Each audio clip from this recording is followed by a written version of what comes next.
Hello, मैं तरुण वर्मा और मैं एक क्लिनिकल साइकोलॉजिस्ट हूँ। इस वीडियो से मैं एक वीडियो सीरीज़ शुरू करने जा रहा हूँ नार्सिसिज्म के बारे में।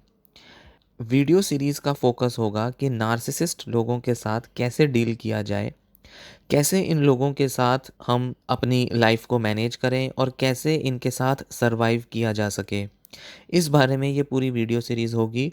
इस वीडियो सीरीज़ में बहुत सारे टॉपिक्स को मैं कवर करूँगा जो कि नार्सिसिस्ट लोगों के साथ डील करने में लोगों को अक्सर फेस करने पड़ते हैं। हम समझेंगे कि नार्सिसिज्म क्या होता है, नार्सिसिस्ट लोगों के बिहेवियर्स कैसे होते हैं, उनके साथ रिलेशनशिप्स में किस तरह की प्रॉब्लम्स आती हैं और किस तरह से इन नार्सिसिस्ट लोगों के साथ डील किया जाए, इनका सामना किया जाए और कैसे इनके रहते हुए सर्वाइव किया जा सके, पीसफुली मेंटली फिट होकर रहा जाए और अगर इनको अवॉइड किया जा सके तो कैसे किया जाए। यह वीडियो सीरीज़ पूरी तरह से ऑडियो फॉर्मेट में होगी। तो आइए आगे बढ़ते हैं और इस वीडियो सीरीज़ को शुरू करते हैं। आप अक्सर नार्सिसिज्म के बारे में सुनेंगे क्योंकि ये बहुत ही फैशनेबल सा टर्म हो चुका है। आम तौर पर हम अपनी रोज़ की भाषा में नार्सिसिस्ट वर्ड यूज़ कर लेते हैं। किसी को भी हम नार्सिसिस्ट बोल देते हैं जो भी थोड़ा सेल्फ सेंटर्ड हो। जबकि कई लोग ये रियलाइज़ नहीं करते कि ये एक बहुत ही सीरियस साइकोलॉजिकल डिसऑर्डर है जो कि बहुत ज़्यादा अफेक्ट करता है एक इंडिविजुअल को जिसको कि ये है, और ख़ासकर कि उन लोगों को जो कि उनके कंपनी में होते हैं, जो कि उनसे एक्सपोज्ड होते हैं और इस भयानक से पर्सनैलिटी टाइप के साथ जिन लोगों को रोज़मर्रा की लाइफ में डील करना पड़ता है। San Diego State University United States में एक रिसर्च हुई थी जिसमें उन्होंने ये कंक्लूड किया था कि ये पूरी तरह से पॉसिबल है कि अमेरिकन यूथ में एक तरह का एपिडेमिक हो चुका है नार्सिसिज्म का। मतलब नार्सिसिस्ट ट्रेट्स अमेरिकन यूथ में भर चुके हैं।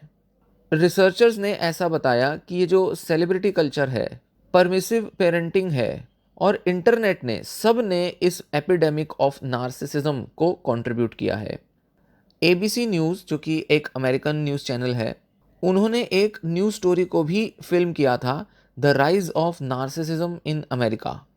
और साइकोलॉजिस्ट डॉक्टर जीन ट्वेंच ने एक बुक में लिखा था जो कि सैन डिएगो स्टेट यूनिवर्सिटी की स्टडी पर बेस्ड थी।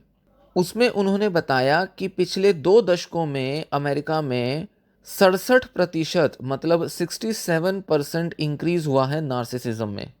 साथ ही साथ उन्होंने यह भी बताया, जो कि बहुत चौंकाने वाला फैक्ट था, कि करीब करीब 10% पॉपुलेशन है जो नार्सिसिस्टिक पर्सनालिटी डिसऑर्डर से सफ़र कर रही है। और ये वो पॉपुलेशन है जो कि कभी भी ट्रीटमेंट के लिए नहीं जाते, मतलब थेरेपी नहीं लेते, जबकि इनके साथ रहने वाले लोग अक्सर थेरेपी लेते हैं क्योंकि वो इनसे डील कर करके थक चुके होते हैं और एक टॉक्सिक रिलेशनशिप में रहकर वो बहुत सारी मेंटल हेल्थ प्रॉब्लम से डील कर रहे होते हैं। ये सुनने में बड़ा ख़राब लगता है, पर चांसेस बहुत हाई हैं कि आप किसी ऐसे व्यक्ति के साथ शायद रह रहे होंगे, काम कर रहे होंगे या किसी रिलेशनशिप में होंगे जिसको कि शायद किसी न किसी लेवल का एनपीडी मतलब नार्सिसिस्टिक पर्सनैलिटी डिसऑर्डर होगा। क्योंकि ये इतना आम है पर्सनैलिटी डिसऑर्डर, ना ही सिर्फ नार्सिसिस्टिक पर्सनैलिटी डिसऑर्डर, और भी कई सारे पर्सनैलिटी डिसऑर्डर हैं जो इतने ज़्यादा आम हैं, पर अनफॉर्चुनेटली खासकर कि हमारे हिंदुस्तान में ना के बराबर ऐसे लोग आइडेंटिफाई हो पाते हैं और ना ही ये कभी किसी तरह की मेंटल हेल्थ सर्विसेज को कांटेक्ट करते हैं, ना ये कभी किसी साइकोलॉजिस्ट के पास जाकर अपना ट्रीटमेंट लेते हैं। हालांकि ये बड़ा ही खराब लगने जैसा फैक्ट है, पर अच्छी बात यह है कि आप अकेले नहीं हैं इस सिचुएशन में, और ना ही आपको इस सिचुएशन में ज़्यादा लंबे समय तक रहने की ज़रूरत है। ग्रीक माइथोलॉजी से लेकर आज जो मॉडर्न डे साइकोलॉजी है, अभी तक पिछले 2-2.5 हज़ार सालों में हमारी जो नार्सिसिज्म को लेकर जो अंडरस्टैंडिंग है वो बहुत ज़्यादा बढ़ चुकी है। हम आज बहुत अच्छी कंडीशन में हैं नार्सिसिज्म को समझने की। कई सालों तक तो जब नार्सिसिज्म के बारे में साइकोलॉजिस्ट बात करते थे तो इसको एक अनट्रीटेबल प्रॉब्लम, अनट्रीटेबल कंडीशन के तौर पे देखते थे। पर पिछले करीब 30-40 साल में मेंटल हेल्थ प्रोफेशनल्स ने ऐसे सक्सेसफुल काम करने वाले तरीके खोजे हैं जिससे कि ना ही सिर्फ इस कंडीशन को ट्रीट और मैनेज किया जा सकता है, साथ ही साथ उन लोगों के लिए जो कि इन लोगों से जूझ रहे हैं उनके लिए भी बहुत सारी उम्मीदें अब साइकोलॉजिस्ट कहते हैं कि वो हमारे पास उपलब्ध हैं, अवेलेबल हैं। आइए आगे हम अब बात करते हैं कि एक नार्सिसिस्ट को पहचाना कैसे जाए। कैसे आप पहचानते हैं एक नार्सिसिस्ट को? एक बार की बात है, एक बहुत ही हैंडसम ग्रीक आदमी हुआ था, जो कि एक शिकारी था, और वो सेफिसस का बेटा था। सेफिसस जो कि एक रिवर गॉड था, मतलब नदियों का देवता। उसे बहुत से लोग एडमायर करते थे। सारी औरतें उसे पसंद करती थीं और उस पर लट्टू होती थीं। पर वो कभी भी उनके प्रति कोई ध्यान नहीं देता था और उनके इस प्यार मोहब्बत को कभी अप्रिशिएट नहीं करता था। बस अंदर ही अंदर खुश होता था और उनको अपने से दूर रखता था, उनको हर तरह से अवॉइड करता था। इस व्यक्ति का नाम था नार्सिसस, जो कि सेफिसस का बेटा था।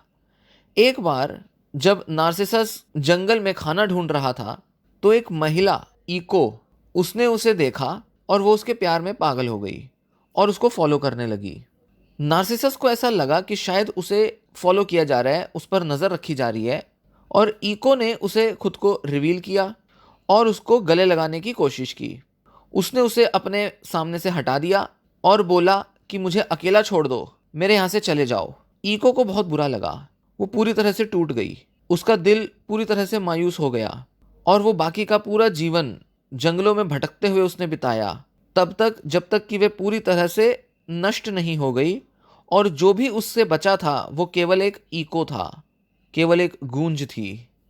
नेमेसिस, जो कि बदले की देवी थी, जब उनको पता चला कि क्या सब हुआ है, तो वो नार्सिसस को एक नदी की तरफ ले गई और उसे कहा कि अब अपनी परछाई की तरफ देखो, अपनी रिफ्लेक्शन में देखो। वो खुद के प्रेम में पड़ गया, जबकि उसे पता भी नहीं था, उसे रियलाइज भी नहीं हुआ कि वो तो बस एक रिफ्लेक्शन थी। वह अपने ही प्यार में इस हद तक पड़ चुका था, जो कि उसके रिफ्लेक्शन के प्रति था, कि उसने ये कंक्लूजन निकाला कि वो अब इस प्यार का कुछ भी नहीं कर सकता, क्योंकि वो जो फील कर रहा है वो उसे छोड़ नहीं पा रहा। वो डिप्रेस हो गया और उसने खुद को मार दिया। ये जो नार्सिसस की जो एक माइथोलॉजी है, मिथ है, यहीं से नार्सिसिज्म का टर्म, ये जो शब्द है, ये ओरिजिनेट हुआ है। हालांकि ये 19वीं शताब्दी के अंत तक इस टर्म को क्वाइन नहीं किया गया था। ये जो स्टोरी है, ये हमें दर्शाती है, हमें दिखाती है कि कैसे आज का जो नार्सिसिस्टिक पर्सन है और जो उसकी जो रिलेशनशिप है वो किस तरह से काम करती है। नार्सिसस खुद को लेकर इतना ज़्यादा कंसर्न था, इतना ज़्यादा खुद के ही प्यार में पागल हो चुका था कि वो ये देख ही नहीं पाया कि कोई और व्यक्ति भी उससे प्रेम करना चाहता है। इको बेइंतहा चाहती थी कि उसको सुना जाए, नार्सिसस उसकी परवाह करे, जाने कि वो उससे कितना प्यार करती है। पर उसने जितनी भी कोशिश की, उसको साइडलाइन कर दिया गया, उसको खुद से दूर कर दिया गया। इको के सारे अटेम्प्ट, सारे प्रयास बेकार गए, विफल गए, क्योंकि नार्सिसस बस खुद ही से प्रेम करता था। उसको कोई परवाह ही नहीं थी इको की। वो जानता ही नहीं था कि इको उससे कितना प्यार करती है, और इको परेशान रही और वो वहीं जंगलों में भटकती हुई मर गई।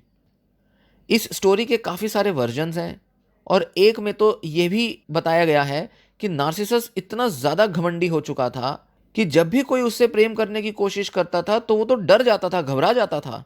वो जानता था कि इको उससे क्या कहना चाहती है, वो समझता था, सब समझता था, पर वो चीख चिल्लाकर उसे चुप रहने के लिए बोलता था। ऐसे भी कुछ वर्जन अवेलेबल हैं। और नार्सिसिस्ट व्यक्ति के साथ रिलेशनशिप में ऐसा ही होता है। कोई भी व्यक्ति, जैसे कि कोई औरत, कोई लड़की, जब वो अपने लवर, अपने पार्टनर के साथ ज़्यादा प्यार करने की कोशिश करेगी तो वो गुस्सा हो जाते हैं, क्योंकि वो ये पसंद नहीं करते कि उनकी पार्टनर कुछ ऐसा करे जिससे कि वो एग्री नहीं करते, जिसको कि वो पसंद नहीं करते। और जब उनके मन की बात नहीं मानी जाती तो कोई भी व्यक्ति जो उनसे कितना ही प्रेम क्यों ना करता हो, वो उस पर भी भड़क उठते हैं।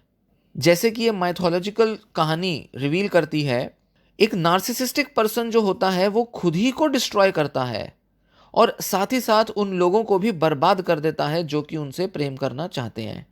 तो अंदर से ये बहुत ही इनसिक्योर, डरे हुए और बहुत ही खाली, खोखले लोग होते हैं। इस वीडियो में मैंने आपको इंट्रोड्यूस किया कि नार्सिसिज्म क्या होता है, नार्सिसिस्ट पर्सन कैसा होता है, नार्सिसस की ये जो कहानी है ये कहाँ से आई, कैसी कहानी है।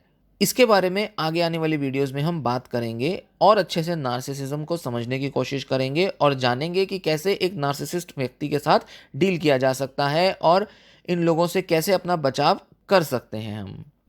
ये वीडियो मैं यहीं ख़त्म करता हूँ। वीडियो को लाइक करें और साथ ही साथ आगे की सीरीज़ में वीडियोस को ज़रूर देखें। Thank you.